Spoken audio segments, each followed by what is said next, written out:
Ladies and gentlemen, welcome back to In Rhythm Podcast. We have Gavin PA back here to discuss what happened on draft day about a week ago. And that's what we're going to get into today with him. And then we're going to talk a little Aaron Rodgers drama in the NBA. Let's get into it. Beautiful.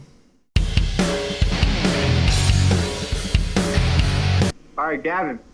So the NFL draft was last week. You made picks. Some of them were right. Some of them were wrong. I want to get some impressions about how you thought it went. Top five went pretty much as planned. Besides, there was a little iffiness with the Lance and Mac Jones pick, but top five was pretty solid.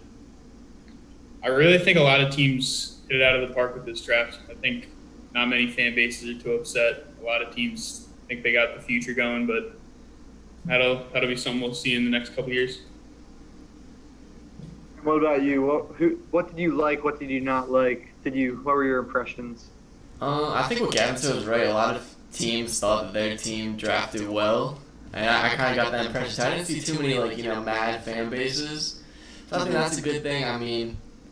As a Panthers fan, I was happy with our pick. I had to do a little research on my boy J.C. Horn, but I like him. So I think it was a good draft though. That's what I'll say. And so you mentioned that you got J.C. Horn. As you said, Gavin, Trevor Lawrence went 1, Zach Wilson went 2. We had Trey Lance go 3. So the 49ers gave up a lot to get there. What do you think they saw in Trey Lance that they liked so much to trade up and get him? Because he probably would have been available maybe a little later, but they trade up for 3 to get him. I think what they saw was a raw prospect that Kyle Shanahan can get his hands on. He's got everything you need to be successful in the NFL. He can move, he can throw, he's big, he's got the winning pedigree. So I think it's fair to trade that much for a guy that you believe is it, and I think Trey Lance has every chance in the world to be great. Graham, do you think Trey Lance will start right away, or do you think Jimmy G's gonna start right away? Or start? I don't know how much Jimmy G can teach this guy as far as, taking it to the next level. Maybe some professional tips, but as far as, I think you just get Trey Lance in there. Let him get rolling. Just insert him into the offense and let them rock out. Yeah. Do you think Trey Lance will make an instant impact if he's starting for the 49ers? Do you think he'll make them a Super Bowl contender like I think they expect to be and their fan base expects? If the roster stays healthy, I think so, and he performs even average, then yes. And then, of course, you have his ceiling. If he can hit his ceiling in his rookie year, they're contending. Okay, yeah, Gavin. I have to agree. We saw what they could do with Jimmy G at the helm. They've got the defenses there. They just got injured last year. I think Trey Lance is definitely a better option than Jimmy Garoppolo. So I think if he gets in there and he starts playing well at the start, I think they've got a really good shot. Okay, now Kyle Pitts went to Atlanta. That's a good pick. Jamar Chase linked up with Joe Burrow now. Jalen Waddle to Miami. I think we all expected this. Let's go to Philadelphia, Gavin. At 10, they got Mr. Devonta Smith. Are you happy with that? I'm extremely happy. That was the guy I was looking for. I didn't expect that we would be able to get him. And I'm happy how he traded up and jumped the Giants. Graham, do you think you're kind of like you support the Eagles, right, Graham? What do you think about that move?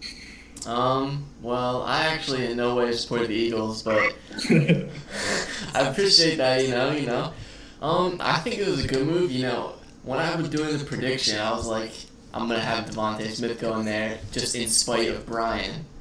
But I didn't think he watched it. That man texted me, he was like, I seen what you said. But I texted him later. He said he's liking the pick. He's warming up to it. I think it was a good pick. That man's a playmaker. That's what they needed. So I think it was a good pick. Yeah, right. All I'm going to say is they could have had DK Metcalf and Justin Jefferson. But, that didn't happen. They're settling for the 5'10 guy. That's okay. Oh, sensitive subject. You guys drafted an overweight QB and you're talking. Hey, man, Tom Brady didn't look too good in the combine time either. But, hey, we're going to get to that soon. But we're going to talk about Chicago trading up from 20 to get Justin Fields. Is he going to resurrect that franchise? They finally have a QB. They're like the first legit quarterback. Jay Cutler's their all-time best quarterback. They finally got a guy who they think that can take them to the promised lands. Do you think Chicago's good? They have a good defense. Do you think they're going to be a legit contender soon, Gavin? I think they could be a legit contender soon. They're definitely a quarterback away. You just can't win with Mitchell Trubisky and Nick Foles. And I mean, their defense is great. I think if Justin Fields can come in and do what he was doing at Ohio State, cutting defenses up, running the ball, I think, like you said, he's their first real quarterback ever. So I think they're in a good spot with him. And Graham, they kept Allen Robinson. Do you think Justin Fields and Allen Robinson is going to be a dynamic duo?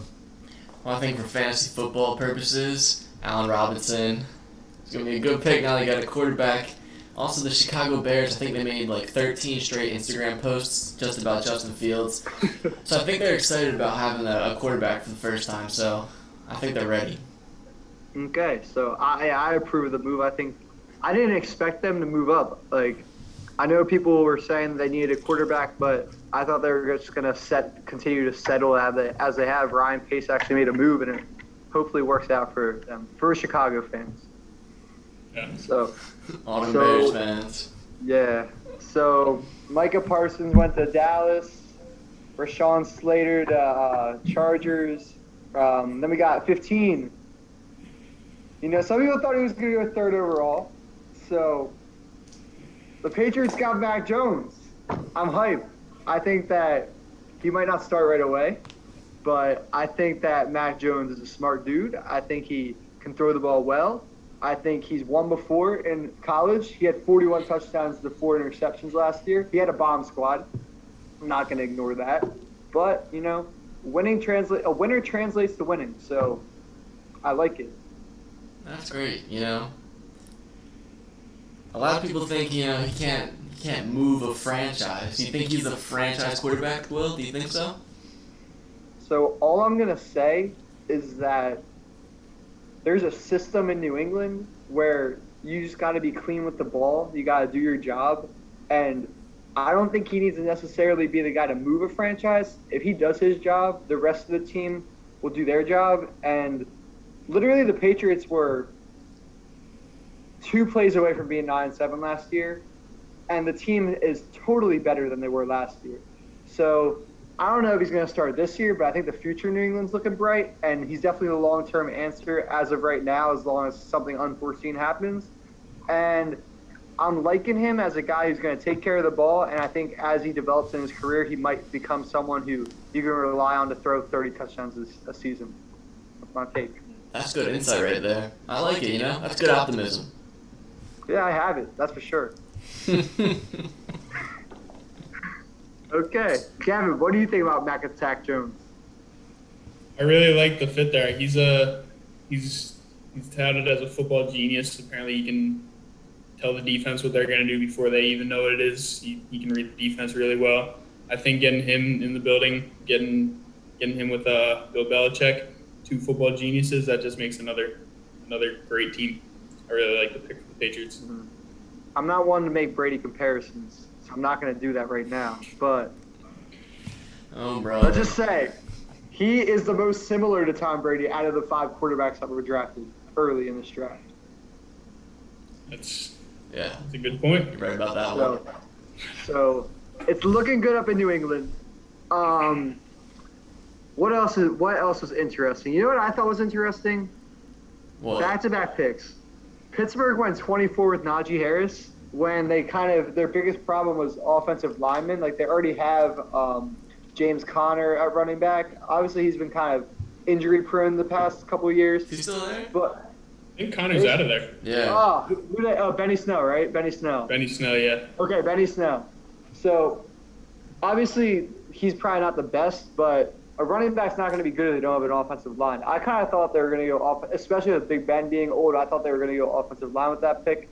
But Gavin and Graham, what do you think about them going running back first round? Obviously, Najee Harris might be the best running back in the league next year, so I don't know. But what do you think?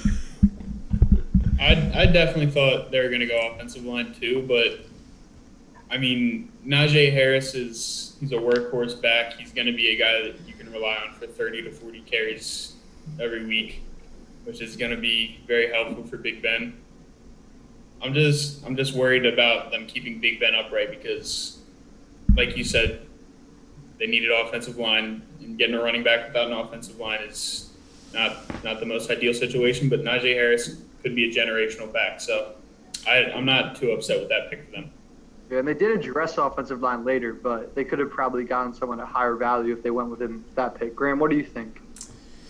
As much as people say running backs don't matter, as a fan, I like running backs. I like watching running backs. I like exciting players. So, that man's a freak. He's an exciting player, so I want to see what he does. Okay. So next pick, we're getting closer to the end of the round. Jacksonville. They already have James Robinson, who was top five statistically as a running back last year. What do you think Dabo's mind was and their front office where they picked Travis Etienne with that pick? Do you think it's a chemistry thing for Lawrence, or why do you think they used that pick for a running back when they definitely had additional needs that they could have filled with that pick? I think it was definitely something to get Trevor Lawrence, a guy that he's comfortable with. And also, looking at the past, Phillip Lindsay was a great undrafted free agent back, and what's he doing now? He fizzled out real quick. So maybe they're just hedging their bet, getting a talented guy that can come in and either become a 1-2 punch with James Robinson, kind of like Thunder and Lightning in New Orleans back with Kamara and Ingram, or maybe Robinson fizzles out and they've got their back in the future that's comfortable with Trevor Lawrence. I mean, I definitely would have gone in a different direction if I was them, but it's not a terrible pick. I didn't really understand the pick, to be honest. But, whatever they gonna do, get Trevor Lawrence happy, just keep that man happy. I don't think they care about anything else. Yeah, I don't think I would have gone running back with that pick. Like I said in the previous pick, you need an offensive line, so I would have, protected my quarterback a little with that pick. I don't know what the current state of Jacksonville's offensive line is, but I'm just going to say they should have gone offensive line.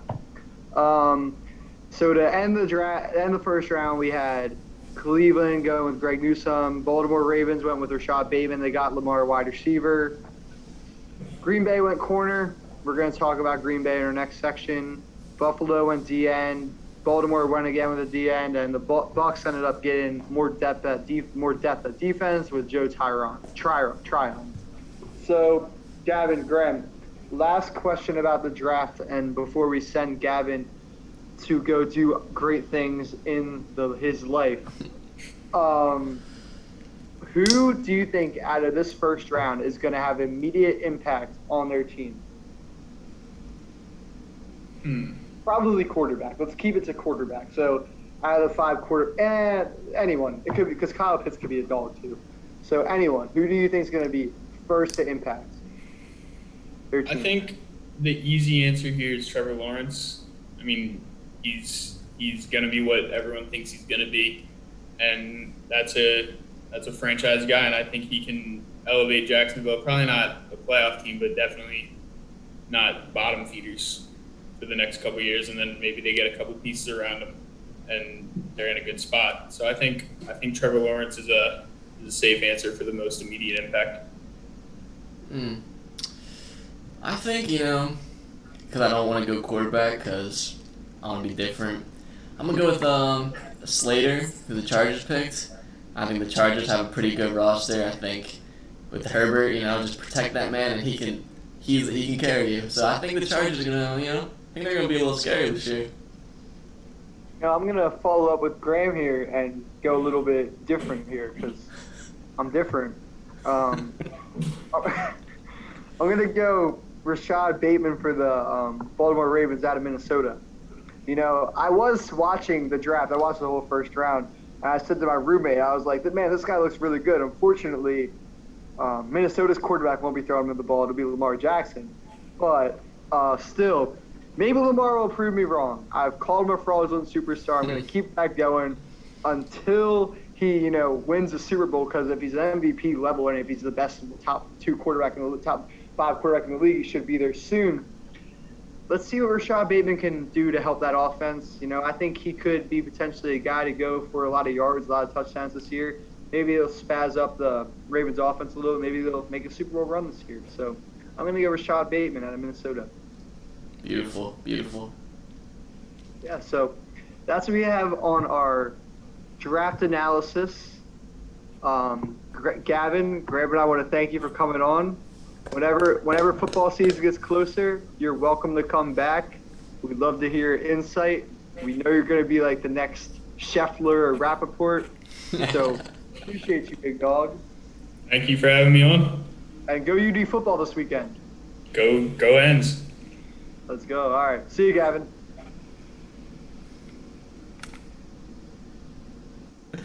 All right, so we just took a break after Gavin PA gave his analysis and Graham and I helped out as well. Now we're going to get into the big drama going on right now in the NFL. And it's going to get me riled up a little bit because Mr. Aaron Rodgers wants out of Green Bay. He's done with the franchise. He said he would not be – he said he doesn't envision himself being in a Packers jersey next year. And Brett Favre reaffirmed that sentiment from him. So, Graham, what are your thoughts on Aaron Rodgers potentially being on the move this year? And he's unhappy with the situation. I mean, when the news first broke, I thought, someone was overreacting. It was a weird rumor. But no, it seems like that's set in stone. That man, I think he has beef with his mother and father. He doesn't even talk to his, direct family. So I think the ship has sailed, as I say. I don't get it. I mean, is he mad because they drafted the quarterback dude? He shouldn't be taking offense to that. Teams need to have a plan. Freak injuries happen. I mean, if he's really insecure about losing a spot to a rookie, he knows who he is. I just don't get why he's mad about it. I don't like it. This whole new era in basketball and in football, people can kind of force their way out, force their way to new teams. It can get kind of annoying at some points. I don't really like it. Yeah, I'm not a fan. Aaron Rodgers last year, in the regular season, he won MVP. He had 48 touchdown passes to 5 interceptions, and he had 6 Pro Bowlers on his team, 2 being offensive linemen, 1 being a wide receiver named Devontae Adams, who's probably the best in the league, and then he had himself. And he had Aaron Jones, who was injured last year a little bit, but he still ran for over 1,000 yards throughout the season. He's regarded as a top 5 back. And they have A.J. Dillon, who is a guy who will get you 5 yards in 3rd and 1 situations, who is a monster. And, the defense showed some cracks in the NFC Championship game, but they were a top 15 defense all year, and they addressed that in the draft remorse. They got a corner in the first round. What's he complaining about? Literally, the media before the playoffs were saying this Packers team is the best team in the NFL. And now the media is saying Aaron Rodgers has no help. How did that switch just because he lost a game to probably the most talented team in the NFL last? Since Matt LaFleur got to Green Bay, Aaron Rodgers has gone 26-6 in the regular season and has made it to 2 NFC Championship games in 2 years. So how are you going to say that he doesn't have what he needs in Green Bay when he's literally 1 game away the past 2 years from being in the Super Bowl? I just don't understand. And his destination that he wants to go to is Denver? Denver, you're going to be playing Patrick Mahomes and Justin Herbert for the rest of your career, who seem like they're going to be blossoming while you're degrading. So, like you said, he has family issues. So there's obviously a lack of character with this guy because I don't know. I mean, I'm pretty sure the man grew up he grew up comfortable, so I don't think his family's requesting money. I think he's a little too big for his britches. I just think that Aaron Rodgers needs to be humbled. And if he wants to go to the AFC and be 10-6 next year and get the last wild card spot, he can do that. But in the NFC North, he also has a straight plane to being 13-3 every year. He literally plays the Vikings, he plays the Bears, and he plays the Lions, who are all mediocre franchises up until Justin Fields got drafted for Chicago. But he should still be the best team in the NFC North. I don't get it. I think Aaron Rodgers should take a chill pill, and he should understand that his situation he is in right now is probably he's in like a top 5 organization. So I don't get that. Yeah, I mean, it seems like everyone around Rodgers is on thin ice, according to that dude. Do you think, in the NFC Championship game when they opted to not go for it on fourth down and they kicked the field goal, do you think that had anything to do with it? Because obviously he takes little things into account and just says, "Nah, I'm done with you." So I think that. So first off, I'm going to say I did not agree with what Matt LaFleur did in that situation because you got to look at the situation. You gave Tom Brady the opportunity to win the NFC Championship game by getting a first down, which they barely got, by the way. But let's also talk about how Mr. Rodgers was stagnant in the first half. He threw a pick that led to Brady throwing that 47-yard touchdown at the end of the half. So if Rodgers didn't do that, Green Bay would have won. Brady gave them the game. He threw 3 picks in the second half, and all Rodgers had to do was muster more than 30 points, and he did that all regular season. I get the Bucs defense was good, but he was the MVP. So I don't really. Obviously, Matt LaFleur made a bad decision, but I don't think Aaron Rodgers should calculate that for wanting to leave because Matt LaFleur is a crucial part of their organization, and they have definitely improved from year 1 to Matt LaFleur to year 2. So I don't see why they wouldn't improve again to year 3 once they all get more familiar with the system. So, I mean, I think that is part of his reason, but I don't think that's a rational reason to want to leave. What do you think about that? No, I don't think it's a rational reason either, but I think he's the type of guy that's like, oh, that's disrespectful to me, I'm done with you. And obviously, he's stubborn, so I don't know. I think the bridges are burned. Yeah, I mean, it's unfortunate because I really think Green Bay would be a contender again next year, and I think they'd bring good competition to the Buccaneers. And the NFC seems to be lacking a little bit now that Drew Brees is out of the Saints, so it might be an easy run for the Bucs now, other than the NFC West. But yeah, I mean, I lost respect for Aaron Rodgers in this whole ordeal. I won't lie. Yeah, and even I lost respect when he put out when the teams that he wanted to go to put out. It's like the Raiders, the Broncos, the Jets, the Giants. It's a bunch of random teams that all suck. Exactly. Like, what does he want to do? Just run the franchise? He just seems like he just wants a dictatorship. Probably. He just wants to, honestly, I don't want to bring up Tom Brady because anyone watching the show will be like, oh, just will bring up Tom Brady again, his favorite player. But go for it. Go for it. I got to. Listen, Russell Wilson went through this stage earlier this offseason, and now Rodgers is doing it now. They want to lead the ship because that's what Tom Brady did, and they want to be like Tom Brady. But listen. No one's like Tom Brady, okay? No one could have resurrected AB's career like Tom Brady did.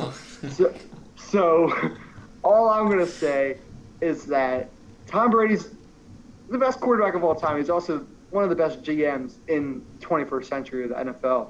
So, Aaron Rodgers, you're not like him. Don't try to be like him. Stay in Green Bay. Stay where you're happy. Stay where you're complacently above average every year as a team. Stay there. And, Tom Brady will retire in a few years. You can be the king of the NFC again soon. But just relax, buddy.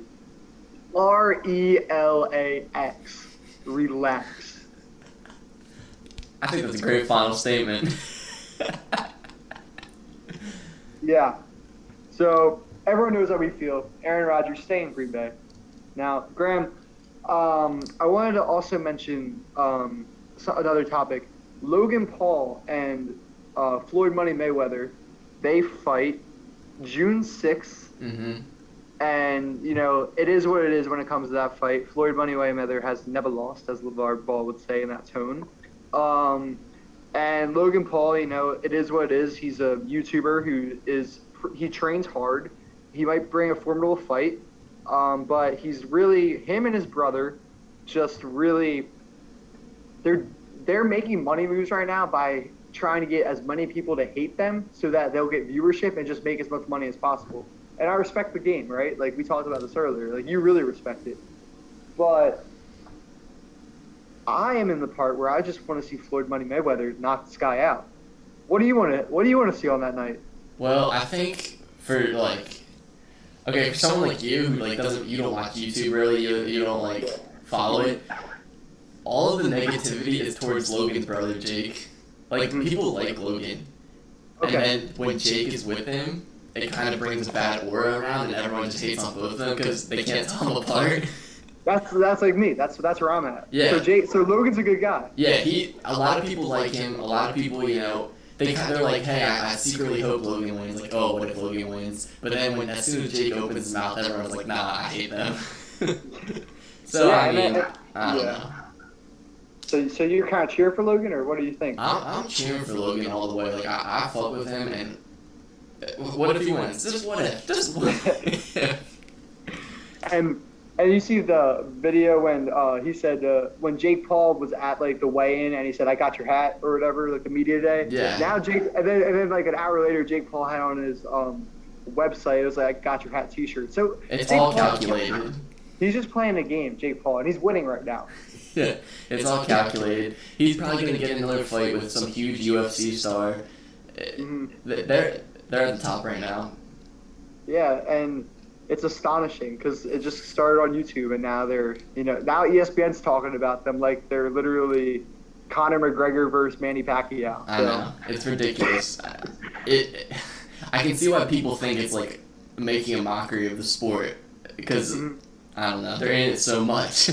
Yeah, I think it's definitely changing the sport. I don't know if it's good or bad. We'll see. It might bring more attention to the sport. Yeah, I think that's the one positive that's such a big positive that it's bringing a lot of eyes to the sport. So hopefully, they just keep watching boxing after they get into it. But yeah, there's not too many positives. Yeah, well, people are going to be watching. They got to fix those marathon nights of scrubs boxing each other because that was awful that one night when Jake Paul fought Ben Askren. I couldn't stand that, to be honest. Yeah, hopefully it's a real card, so we don't have to get worried about that.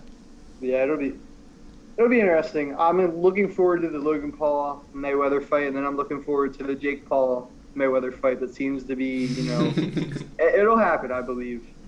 That would be something to see. Mayweather said he'll fight both of them in one night, so that'd be a sight to see. Dude, if that happened, and he beat both of them, both the Pauls, they would get like killed.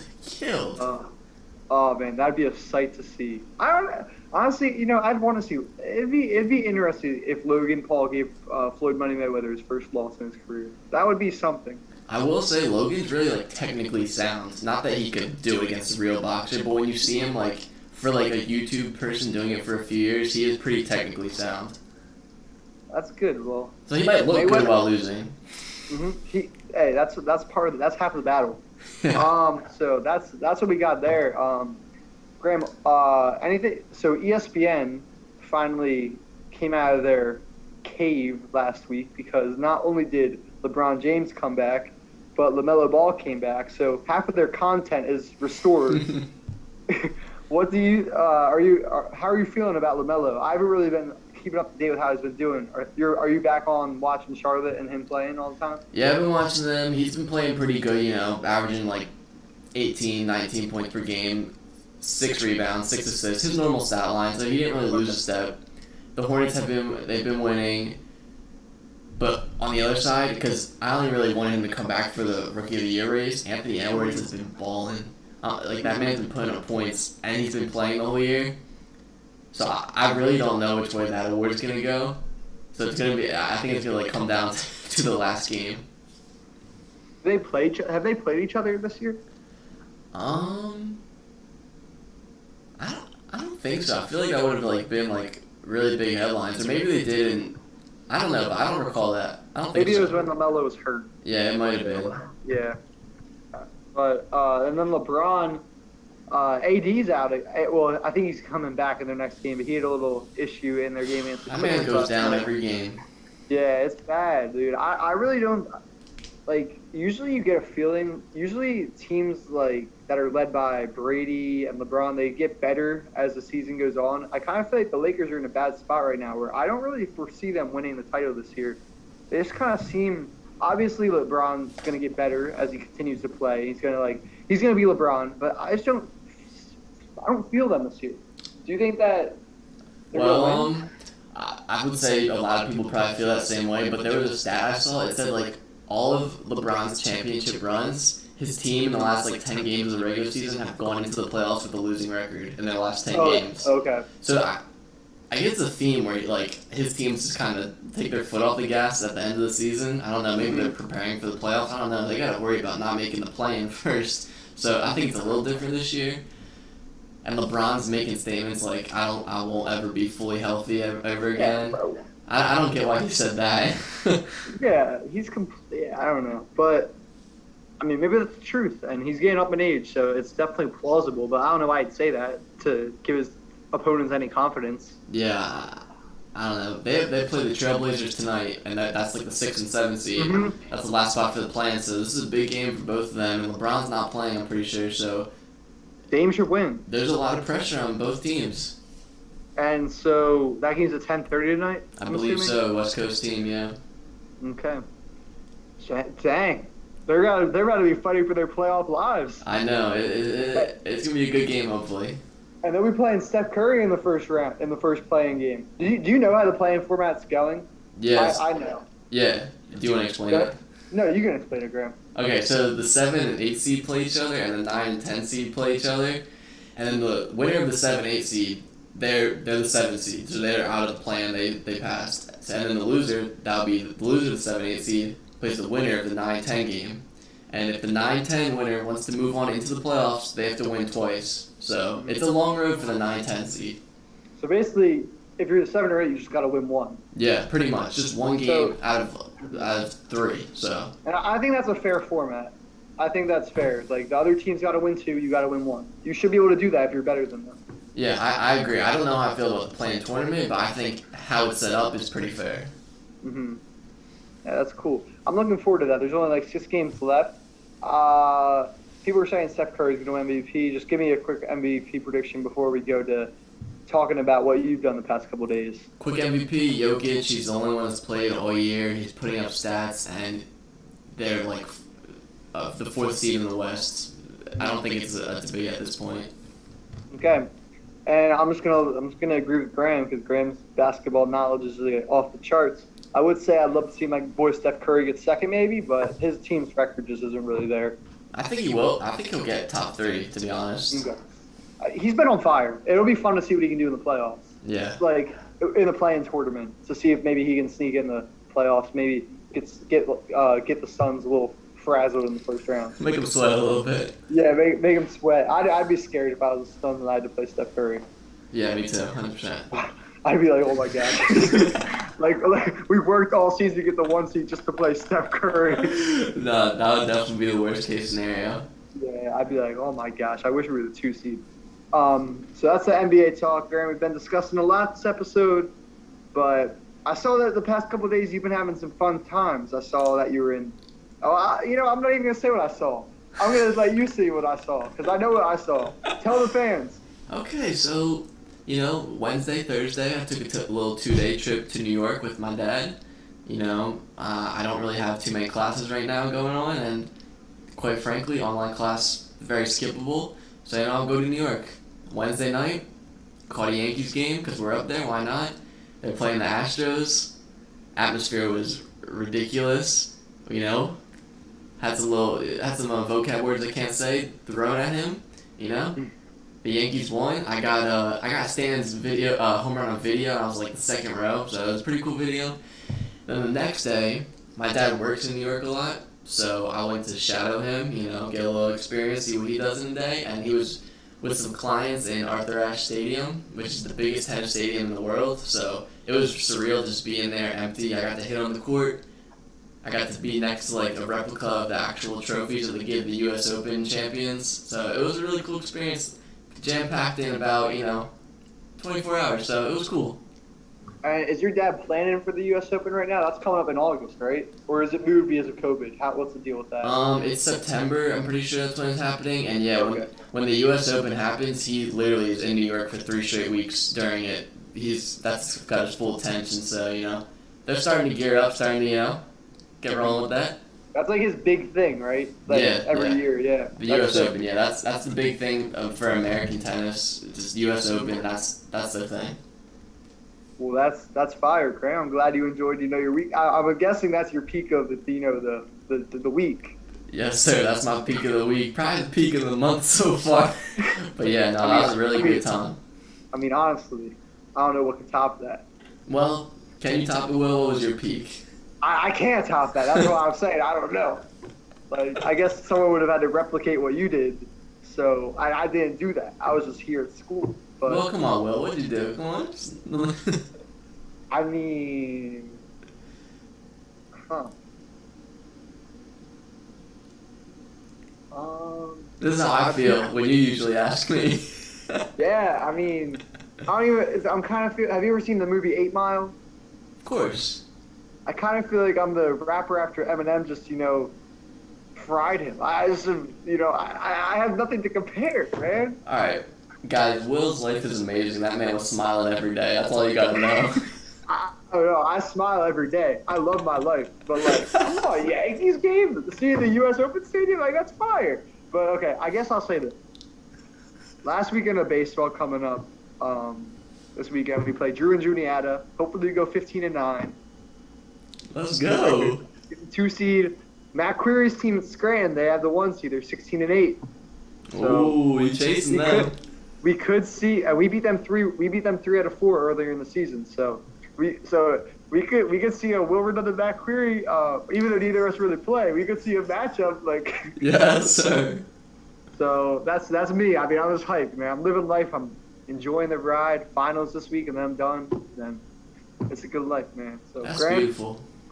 So we're vibing right now, both Graham and I. So Graham, we have less than a minute. I don't want you to hit another buzzer beater again. So send us out so we can. I think we got like 20 seconds left, to be honest. But yeah, this was a really. I think we got a lot done this episode. We talked about a lot. So hopefully you guys retain some information, learn something new. We appreciate you guys watching. Peace.